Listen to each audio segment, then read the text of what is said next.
Oi pessoal, tudo bem? Então nós vamos para a nossa, eu vou dizer segunda aula, né? Também, mas parte 2, porque é uma continuação. Na apostila, né, vocês perceberam que é a continuação de quem Deus é. Então a gente só vai continuar para que a aula não se tornasse tão longa, o vídeo não se tornasse tão longo. A gente dividiu em duas partes. Então, primeira parte a gente falou sobre quem Deus é, e agora nós vamos falar sobre a Trindade. Isso tem a ver com quem Deus é, né? Esse assunto, para mim, foi dos assuntos mais difíceis que eu tive que recorrer a outros recursos, outros materiais, para que eu tivesse mais clareza de como explicar isso para vocês e para que não se tornasse algo que trouxesse, na verdade, só dúvidas, né? Mas que fosse esclarecedor, fosse algo que todo mundo pudesse compreender. Porque é um assunto complexo falar sobre Trindade, mas é muito importante a gente entender isso também. Eu queria falar, primeiramente, que a gente vai ter uma tarefa sobre esse assunto e essa tarefa vai ser um pouco mais prolongada. Por quê? Porque ela vai exigir que seja mais prolongada. Então, como vocês viram lá no cronograma, eu marquei a entrega dessa tarefa para o dia 25, que é na quinta-feira, o dia que a gente tem o bate-papo. Por quê? Eu vou enviar para vocês em PDF um livro que se chama A Dança da Trindade. E tem mais ou menos 31 páginas para serem lidas. Ela tem mais, só que em texto mesmo para ler são 31 páginas.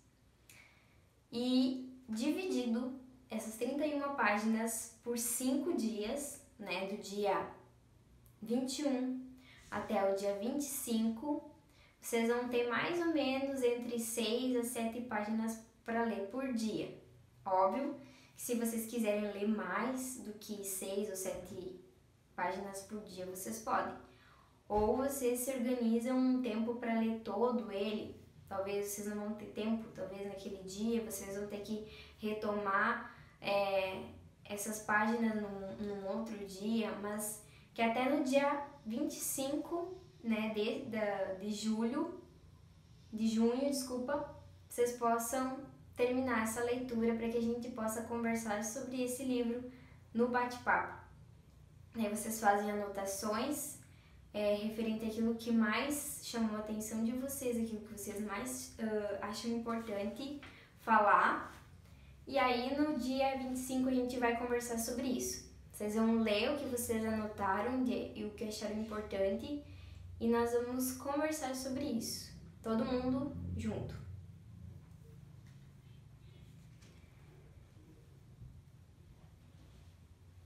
Queria dizer que antes da gente realmente começar a nossa aula, a gente pudesse orar. Pai, nós queremos pedir para que o Senhor venha nos ajudar a compreender essa verdade que Tu é um Deus trino e que isso não venha deixar dúvidas no nosso coração, Senhor, mas que isso possa ser revelado ao nosso coração, seja revelado à nossa mente, que nós possamos realmente compreender que Tu és um Deus trino. Tu é um único Deus, sim, mas que Tu é 3 pessoas, Senhor, e que isso nos faça, Senhor, conhecer ainda mais Você. Cada uma dessas 3 pessoas a gente possa conhecer e se relacionar, tanto com o Pai, tanto com o Filho, tanto quanto o Espírito Santo. E nós pedimos, Senhor, Teu Espírito de sabedoria e revelação, para que a gente realmente compreenda quem Tu é, para que a gente Te conheça, Senhor, verdadeiramente, o único e verdadeiro Deus que o Senhor é. Nós entregamos essa aula nas Tuas mãos, Senhor, e que o Senhor conduza conforme a Tua vontade, Senhor. Amém. Além de nós falarmos sobre a Trindade, nós também vamos falar sobre por que nós fomos criados, né? Logo depois desse título, né, de quantas pessoas existem em Deus, também nós vamos falar sobre qual é o nosso propósito da nossa existência, né? Então, eu acredito que seja muito importante nós sabermos sobre isso também.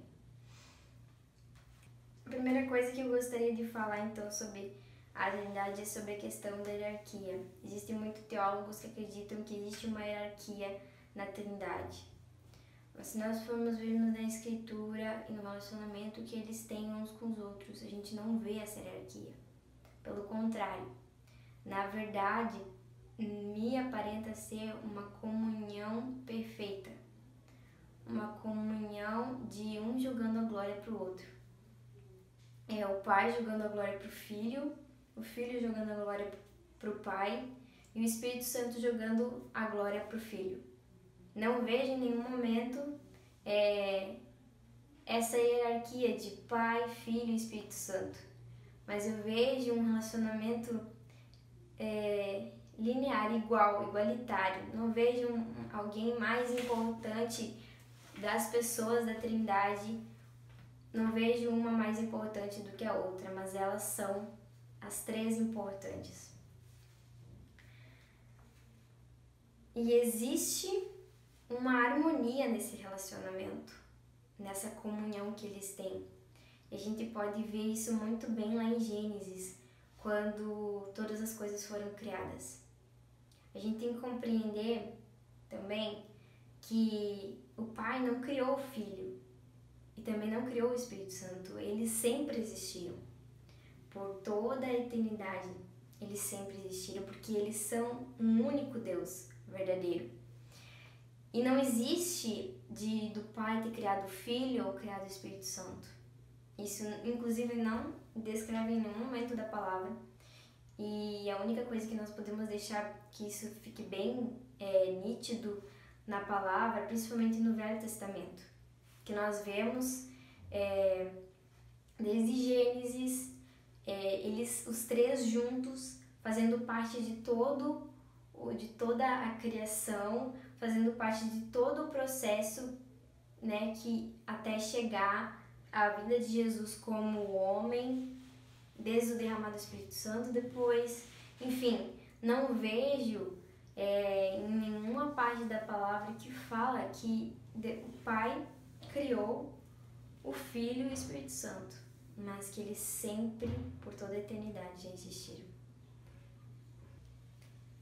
Existem muitas dúvidas em relação à Trindade, porque as pessoas confundem que eles são três deuses, ou três deuses, né? Mas na verdade não, é um único Deus. Isso significa que nós cremos num único Deus e verdadeiro. Isso se chama monoteísmo. Eles são um em essência, mas eles são três em pessoas. É como se fosse um único objeto, mas com três partes. Eu queria que nós abríssemos lá em Gênesis, porque a Trindade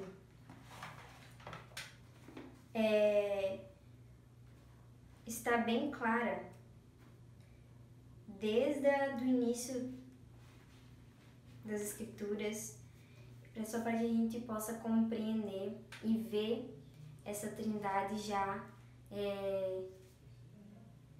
desde o princípio, criando todas as coisas. E nós vamos ler as Escrituras um pouco mais hoje, tá? Então, lá desde o capítulo 1, em que o relato de Deus como Ele criou todas as coisas. No princípio, Deus criou os céus e a terra. Era a terra sem forma e vazia, trevas cobriam a face do abismo, e o Espírito de Deus se movia sobre a face das águas.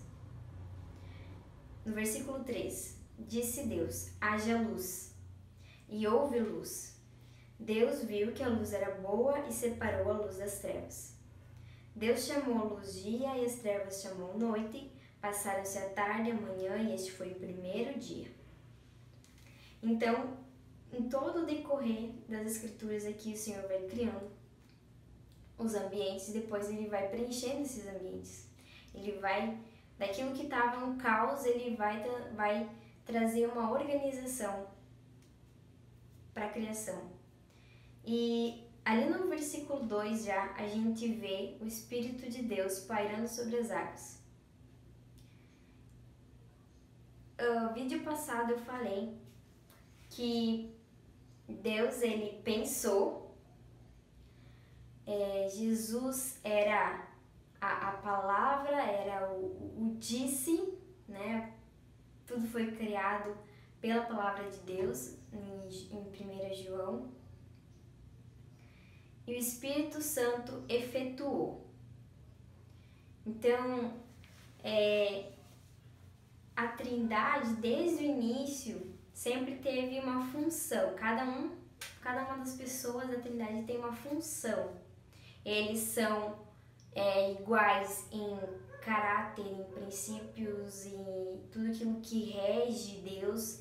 Eles são iguais. No entanto, eles têm funções e papéis diferentes, tanto em toda a criação quanto no próprio governo e de todas as coisas, como eles sustentam todas as coisas, como eles têm poder sobre todas as coisas. Eles têm o mesmo poder de como Deus, né?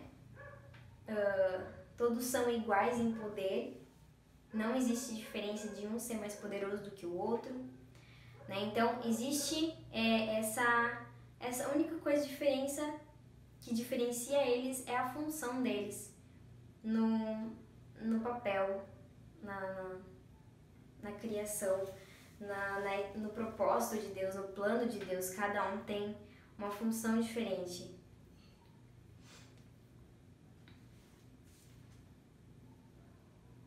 E é incrível que logo depois ali, quando Deus fala no versículo 26 sobre o homem, ele fala no plural.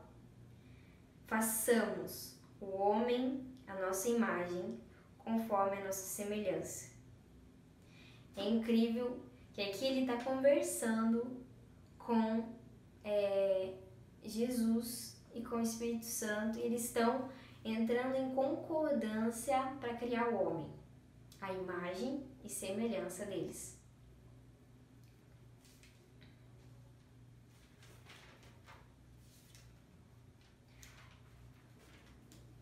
Além da criação, além da Trindade estar presente na criação, a gente vai ver ao longo do Velho Testamento a palavra Elohim. A palavra Elohim, ela é plural, ela significa deuses, mas a gente sabe que Deus é um único só. Mas isso nos remete muito de que Deus não é apenas uma pessoa, mas elas são 3 pessoas. E lá em João 17,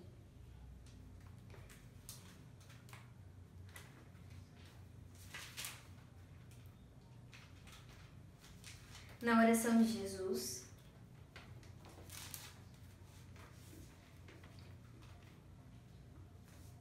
é muito evidente essa questão de que o pai joga a glória pro filho, o filho joga a glória, né? O pai joga a glória pro filho e o Espírito Santo joga a glória pro filho. A gente vê isso nitidamente aqui. E fica nítido aqui no versículo 20. Enquanto Jesus está orando por aqueles que já são cristãos e por aqueles que iam ser, que iam viver para Jesus, né? Ele fala fala assim: minha oração não é apenas por eles. Rogo também por aqueles que crerão em mim, por meio da mensagem deles, para que todos sejam um. Pai, como tu estás em mim e eu em ti. Que eles também estejam em nós, para que o mundo creia que tu me enviaste. Dê-lhes a glória que me deste, para que eles sejam um, assim como nós somos um. Eu neles e tu em mim. Que eles sejam levados à plena unidade, para que o mundo saiba que tu me enviaste e os amaste como igualmente me amaste. Então a gente vê aqui que Deus está nos introduzindo nessa unidade perfeita, nessa comunhão perfeita que existe na Trindade, como a igreja dele, né? Nós sendo um com ele, assim como ele é um com o Pai. E ele está nos chamando para esse relacionamento com a Trindade. Talvez seja difícil de compreender no início. Quem está recém iniciando uma conversão, talvez seja confuso. Como assim eu vou me relacionar com 3 pessoas? Sim, mas quando a gente compreender que essas 3 pessoas têm funções diferentes, então a gente vai compreender que como se relacionar com essas 3 pessoas. Primeiro, porque nós não podemos chegar ao Pai senão pelo Filho. E outra é que o Espírito Santo habita em nós. Jesus não está conosco, ele está no trono, à direita do Pai. Ele não está na terra, ele está no trono, nos céus. Mas o Espírito de Deus, que é Deus, está dentro de nós e está na terra. Nós temos que compreender que o Espírito Santo conhece toda a vontade de Deus, toda a vontade do Pai e a vontade do Filho, que é a mesma, né? Mas ele sabe e nos revela essa vontade. Não só através da palavra, porque a palavra em si, ela não como a palavra mesmo diz, só a palavra ela traz morte, mas o Espírito Santo é que traz a revelação da palavra para nós. E essa revelação do Espírito Santo é que vai nos levar a compreender qual é a vontade de Deus, aquilo pelo qual Ele deseja que nós venhamos corresponder, e é Ele que faz esse papel. E Ele que faz o papel de nos transformar à semelhança do Filho, que é, né, aquele que é o modelo perfeito pelo qual a gente precisa almejar ter um caráter semelhante a Ele, né? Até porque Ele veio como homem, né, e habitou no nosso meio e nos trouxe um exemplo de como viver para a glória de Deus, né? Como viver como cristão, como viver como filhos de Deus, né? Obedientes, né? E o filho realmente ele falava aquilo que o pai dizia a ele, e ele foi obediente ao pai até o fim. Então ele tinha essa submissão ao pai, mas o pai sempre jogando a glória para o filho, tanto que toda a autoridade foi dada a ele, né? Tudo está sendo colocado debaixo dos pés de Jesus pelo Pai, né? Nações, tudo. Deus está governando todas as coisas, e Jesus é o Rei que virá e reinará sobre a terra.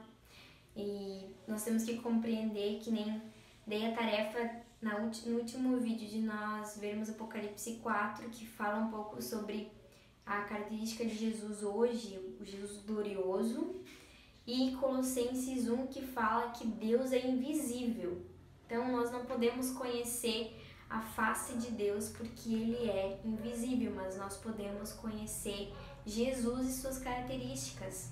Porque não só em Apocalipse 4, mas a gente vai ver em Daniel e em vários outros trechos da palavra descrevendo sobre o Jesus glorioso. Também queria dizer que nós falamos sobre Deus ser irado. E hoje eu estava pensando sobre isso e eu estava lendo Provérbios e veio assim que Deus é irado como um leão, mas Ele é manso, humilde e bondoso como um cordeiro, como uma ovelha. E a gente vai ver isso muito em Apocalipse, essa descrição do cordeiro, essa descrição do leão de Judá, né? E realmente remete a essa questão da humildade, da majestade de Deus nessas características desses animais, né? Não que ele seja um cordeiro, seja um leão, mas que ele seja tem essas características de quem ele é realmente, assim. Eu acredito que essa questão da Trindade,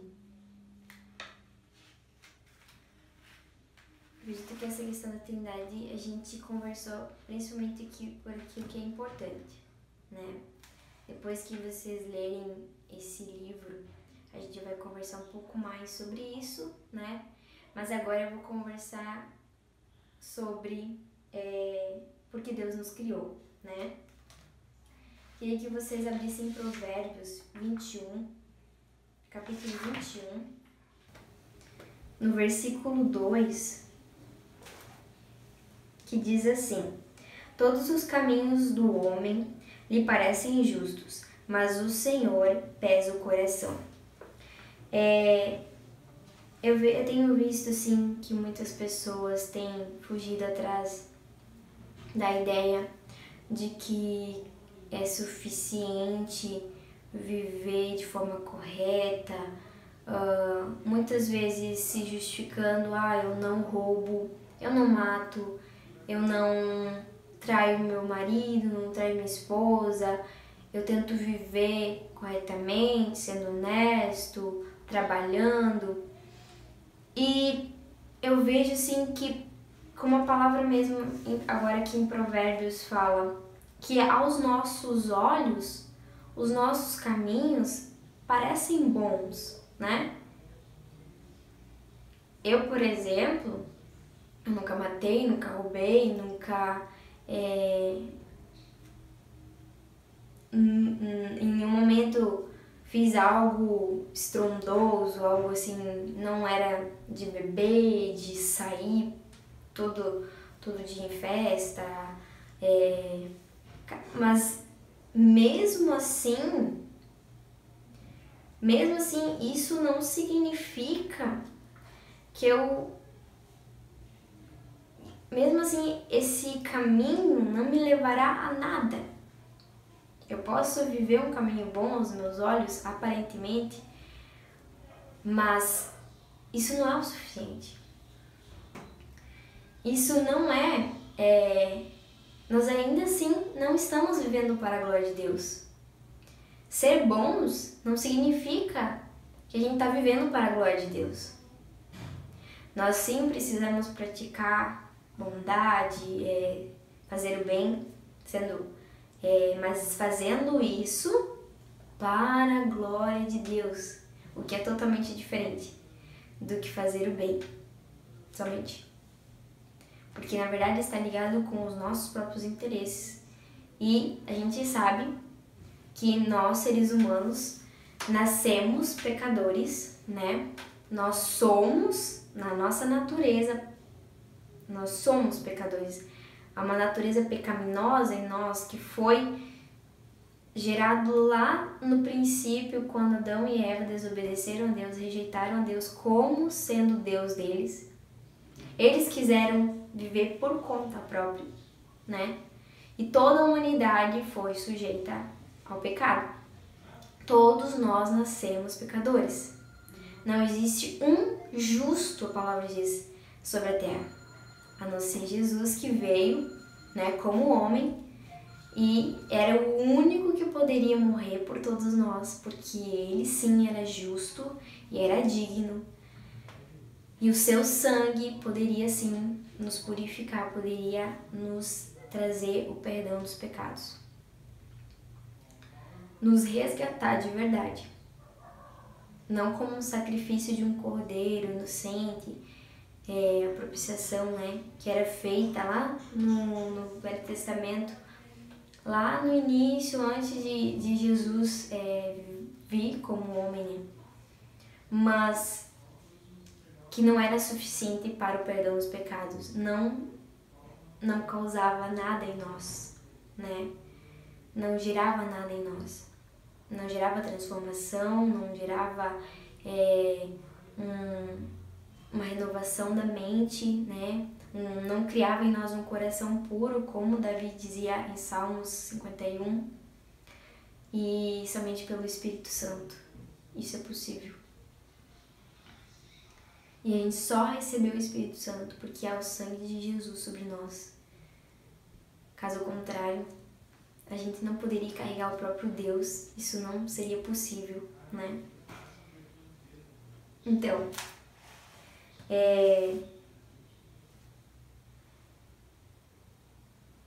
viver um caminho bom, reto, não significa que estamos vivendo para a glória de Deus. Não significa que nós estamos vivendo pelo propósito pelo qual nós fomos criados. E existem várias passagens que a gente vai ver essa questão da glória de Deus. Por exemplo, em Romanos 15, versículo 7. Portanto, acolham uns aos outros como também Cristo acolheu vocês para a glória de Deus. E no 1 Coríntios capítulo 10, versículo 31. Portanto, se vocês comem ou bebem ou fazem qualquer outra coisa, façam tudo para a glória de Deus. 2 Coríntios também, no capítulo 4, versículo 15. Porque tudo isso é para o bem de vocês, para que a graça, multiplicando-se, torne-se abundantes as ações de graças por meio de muitos, para a glória de Deus. E em Filipenses 2, versículo 11, diz assim: e toda língua confesse que Jesus Cristo é Senhor, para a glória de Deus Pai. Enfim, existem várias e várias outras referências que nós poderíamos falar. Que tudo mesmo, tudo que fazemos, tudo que pensamos, tudo é para a glória de Deus. Em Romanos 3, versículo 23, fala aqui: pois todos pecaram e carecem da glória de Deus. Isso confirma aquela palavra que eu acabei de falar, que nós todos nascemos pecadores, né? Desde o ventre da nossa mãe, né? Todos nós estamos condenados à morte até que Cristo, né, venha nos acolher, né, venha nos resgatar das trevas e nos levar para a luz, né, para perto dele. E isso significa que aqueles que não estão em Cristo estão condenados, estão mortos. Mas é aí que entra o papel dos filhos de Deus, de levar e anunciar o Evangelho e realmente dizer essa verdade de que todos nós somos e carecemos de Cristo para viver, né? E porque todos nós estamos mortos até que Cristo venha nos resgatar, né? E mesmo que a gente esteja o máximo vivendo uma vida correta, uma vida aparentemente boa aos nossos olhos, isso não significa que nós não estamos mortos, não estamos separados e destituídos de Deus, né? Pelo contrário, a gente tem que entender que aqueles que estão em Cristo, que buscam conhecer, que têm um relacionamento, uma intimidade com Ele, que já não estão mais nas trevas, mas estão na luz, né? Perto do Filho, perto de Jesus. Esses sim esses ressuscitaram junto com Cristo, assim como também morreram para si mesmo como Cristo e ressuscitaram com Ele. Então, a gente ressuscitou, a gente está vivendo uma nova vida com Cristo, né? A gente passou pelo processo de conversão e nós nascemos de novo. E é necessário que a gente nasça de novo, porque aqueles que não nascerem de novo não herdarão o reino dos céus. A palavra diz isso. E a gente passa a não viver mais para nós mesmos, mas passamos a viver para a glória de Deus. E o Espírito Santo ele está engajado nessa função de esvaziar o nosso eu, de matar o nosso eu literalmente, para que Cristo viva em nós. E Ele seja o único que lidere e governe as nossas vidas. Assim como toda a criação está sendo colocada debaixo dos pés da autoridade de Cristo, do seu governo, assim porque Ele já tem todo o governo, mas todas as coisas estão sendo colocadas debaixo de seus pés. Isso inclui nós, inclui a humanidade, inclui toda a criação, inclui tudo que Deus criou. Então, tudo está e tudo vive para a glória de Deus. A criação vive para a glória de Deus. Animais, plantas, tudo glorifica Ele. Tudo. Planetas, estrelas, tudo.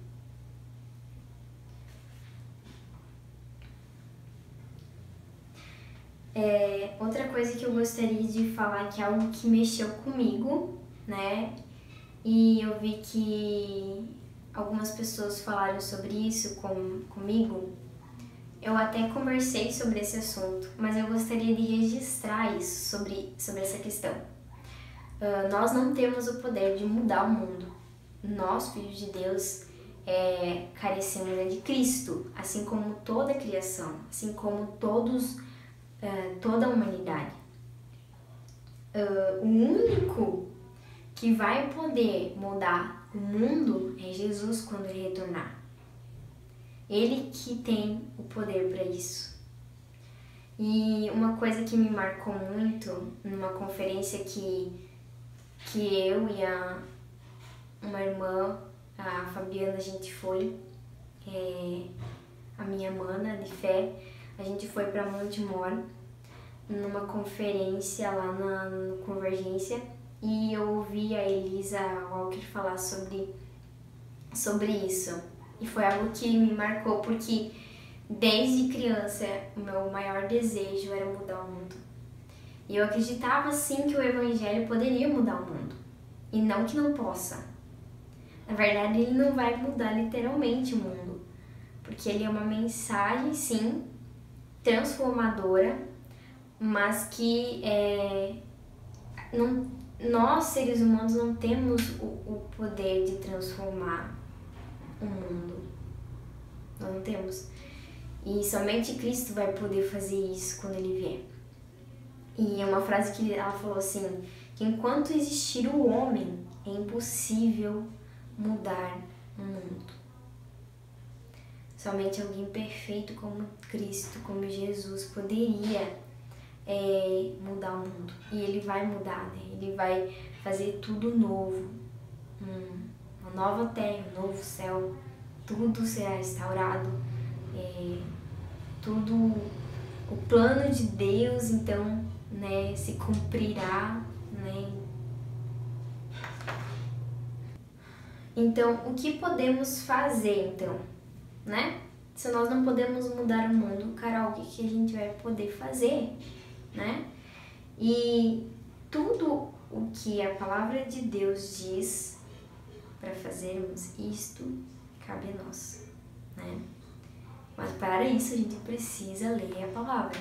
Para isso nós precisamos buscar, nos dedicar e ter o compromisso de ler diariamente as Escrituras, de orar em cima das Escrituras e até mesmo de adorar em cima das Escrituras. Por que não, né?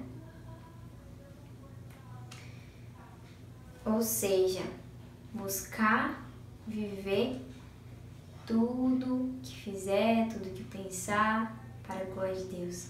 Seja no trabalho, seja na família, seja na faculdade, seja na escola, seja aonde você estiver. Não é só quando você está no culto, quando você está num turno de oração, não é só quando você está numa conferência, num seminário, trabalhando lá ou, né, estando lá de passagem. Não, na verdade, em tudo que vocês fizerem, que eu fizer, precisa ser para a glória de Deus. Tanto que essa escola de capacitação é para a glória de Deus. Não foi algo que eu desejei, é algo que eu criei. Não, foi algo que Deus desejou em seu coração e Ele me revelou isso. Inclusive, eu acreditava assim, ser algo tão longo, tão distante da minha realidade. E incrível que Deus ele foi trabalhando, cara, eu não fiz absolutamente nada para que isso se cumprisse. Eu sempre estudei a palavra desde que me converti, sempre gostei de estudar a palavra. Ele colocou isso no meu coração. São 8 anos, isso tudo que eu tenho falado não foi de um dia para o outro, foram 8 anos estudando. E até eu queria fazer curso de teologia na época que eu me converti, e meu pastor, ele conversou comigo em relação a isso, porque na época não tinha bons cursos de teologia, né? E ele ficou meio assim de eu começar, e eu tava orando pra Deus, porque eu tava com muita dúvida em que faculdade eu ia fazer. Até que eu fiz pedagogia. Por quê? Porque o Espírito Santo também me confirmou algo, ele disse: tudo que você aprendeu, você vai aprender no secreto comigo. E é isso que tem acontecido. Eu tenho referências de pessoas assim que eu busco, que eu sei, que se dedicam à palavra de Deus, a estudar a palavra de Deus. Eu estou sempre buscando essas pessoas para estudar, né, o material deles. São pessoas que realmente que eu sei que é confiável, né? Porque tem muita informação na internet, muita coisa, muito material, mas nem tudo convém, tá? Realmente precisamos buscar informações seguras, de que pessoas realmente sérias que estudam a palavra de Deus e não pessoas que deduzem a palavra de Deus, né? Eu acho que é isso, né? E falam assim como se entendessem a palavra, né, cabo a rabo, né? E então a gente precisa realmente ter um cuidado quando a gente vai estudar algum material na internet. Realmente precisam vir de pessoas que a gente que realmente transmitem essa segurança de que realmente elas têm uma vida com Deus, elas têm intimidade com Deus, e isso é expressado na vida delas, né? E as pessoas que eu busco os material, enfim, elas são pessoas que eu conheci pessoalmente também, então eu posso dizer que elas, né, são fontes seguras. Se você quiser saber mais sobre essas fontes seguras que eu procuro, material, enfim, vocês podem falar comigo, perguntar também nos comentários, né? Que daí eu passo link para vocês de sites, perfil deles, né? Que vocês podem acompanhar, né? Eles também têm canal no YouTube, enfim. Mas também muito do que eu aprendi também foi com os meus pastores, né? E uma coisa que eu aprendi sempre com o meu pastor Miguel é que se a gente for fazer algo, a gente tem que fazer o melhor que a gente consegue, o melhor de nós, né? Se dedicar naquilo que que nós não estamos fazendo para nós estamos fazendo para a glória de Deus, né? Desde o cenário que a gente constrói para os vídeos, desde o estudo, a apostila, tudo foi feito com zelo, com temor. A apostila, principalmente, é algo assim que levou tempo, e principalmente a questão da Trindade, que levou muito tempo para mim escrever, porque eu realmente não queria trazer uma informação errada ou que trouxesse dúvidas às pessoas, mas que realmente pudesse ser esclarecedor, pudesse ser transformador. E os próximos dias, né, eu vou estar fazendo discipulado com vocês, né? Eu mandei uma mensagem para vocês acompanhar a vida espiritual de vocês, porque eu não quero só que vocês se enchem de informação. Não, eu quero que vocês tenham uma vida saudável com Deus, uma vida espiritual saudável, uma comunhão verdadeira, onde vocês não só se enchem de informação, mas vocês também têm experiências com aquele que é, né, a palavra de Deus. E é isso. Eu espero que vocês tenham compreendido. Qualquer dúvida que vocês tiverem, vocês sabem que podem mandar lá no grupo ou conversar diretamente comigo. E também a tarefa, se vocês tiverem alguma dúvida em relação a isso, ou vocês precisarem de um pouco mais de tempo, conversem comigo, a gente pode ver o que a gente pode fazer em relação a isso. Mas eu acredito que 6 a 7 páginas por dia não vai ser algo pesado, principalmente porque a leitura desse livro é muito prazerosa. Quem não gosta de ler, eu só tenho uma dica a dizer: você só vai aprender a gostar de ler lendo, assim como as escrituras. Não tem como eu aprender a gostar de ler se eu não ler, se eu não criar esse hábito de leitura. E isso eu posso dizer como pedagoga, né? Que eu aprendi isso, e é isso e eu vejo isso também na minha vida, né? Eu leio desde criança, eu sempre gostei de ler, então... Mas as escrituras no início para mim também foi difícil, né? Porque eu não compreendia muita coisa. Mas quando você vai lendo e insistindo nessa leitura, você vai realmente tendo comunhão, vai construindo essa comunhão com Deus, e Ele vai te revelando a palavra dele. Isso e parece que você tá procurando um tesouro, e quando você acha esse tesouro, nossa, é muito prazeroso. É muito prazeroso. E é isso, pessoal. Essa é a nossa aula de hoje. Um beijo. Tchau, tchau.